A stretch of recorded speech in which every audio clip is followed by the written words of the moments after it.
ছোট বন্ধুরা, আজকে আমরা শ্রবণ করব আশ্চর্য ফলের এক আশ্চর্য কাহিনী। এক ছিল এক সমৃদ্ধশালী রাজ্য, আর সেই রাজ্যের রাজা ছিলেন অত্যন্ত দয়ালু এবং ন্যায়পরায়ণ। প্রজারা তাকে খুব ভালোবাসত। রাজা প্রতিদিন সবাই বসে রাজ্যের সকল প্রজাদের সকল কথা শুনতেন এবং ন্যায়ের পথে রাজ্য পরিচালনা করতেন সেই রাজা। একদিন সেই রাজ্যের সবাই এলেন রাজার গুরুদেব।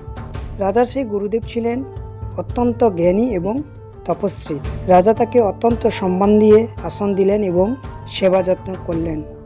যেই দিন গুরুদেব রাজার মহল থেকে প্রস্থান করবেন, অর্থাৎ চলে যাবে, গুরুদেব খুশি হয়ে রাজাকে একটি আশ্চর্য ফল দিলেন। তিনি বললেন, হে রাজা, এই ফলটি কোনো সাধারণ ফল নয়। তোমার সেবায় আমি অত্যন্ত খুশি হয়ে এই ফলটি তোমায় দিলাম। এই ফলটি যে খাবে সে হবে অতুলনীয় রূপবতী বা গুণমান। তার নাম চিরকাল প্রতিষ্ঠিত থাকবে। তিনি রূপ যৌবনে ভরপুর থাকবে এবং কোনোদিন সেই ব্যক্তি বৃদ্ধ হবে না। এই বলে রাজাকে তার গুরুদেব সেই ফলটি দিয়ে ওখান থেকে চলে গেলেন। রাজা সেই ফলটি হাতে নিয়ে চিন্তা করলেন। তিনি এই ফলটি নিজে না খেয়ে বলল, এই ফলটি আমি খাবো না। আমার প্রিয় রানী যদি এই ফল খায় তবে সে আরো সুন্দর এবং গুণবতী হবে। এই কথা ভেবে রাজা ভালোবেসে ফলটি রানীর হাতে তুলে দিলেন। কিন্তু সেই রানীর মনে ছিল অন্য কথা, কারণ সেই রানী গোপনে এক সেপাইকে ভালোবাসত ওই রাজ্যের। রানী মনে মনে ভাবল, আমি যাকে ভালোবাসি সেই এই ফল খাওয়ার যোগ্য। তাই সেই রানী কি করলো, লুকিয়ে লুকিয়ে সেই সেপাইকে দেখা করে এলো এবং সেই ফলটি দিয়ে এলো। তারপর সেই ফলটি নিয়ে সেপাই হাতে পেয়ে ভাবলো, আমি তো সাধারণ মানুষ, এই ফলের আসল মূল্য আমার জীবনে নয়। তখন সেই সেপাইও একজনকে ভালোবাসত, ব্রাহ্মণ কন্যাকে। তাই সেপাই সেই ফলটি ব্রাহ্মণ কন্যাকে দিয়ে এলো। তখন ব্রাহ্মণ কন্যাটি সেই ফল পেয়ে ভাবলো, এই ফলটি খুব গুরুত্বপূর্ণ ফল।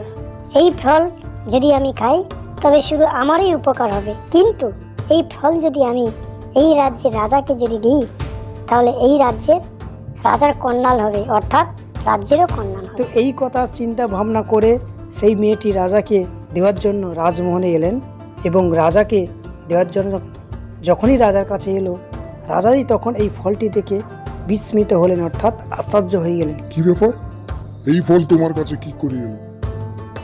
তো সকল বিষয়বস্তু মেয়েটি বলল। ব্রাহ্মণ কন্যা সব সত্য কথা খুলে বলল। সত্য কথা জানার পর রাজামশাই রানীকে সব কিছু জিজ্ঞাসা করলো।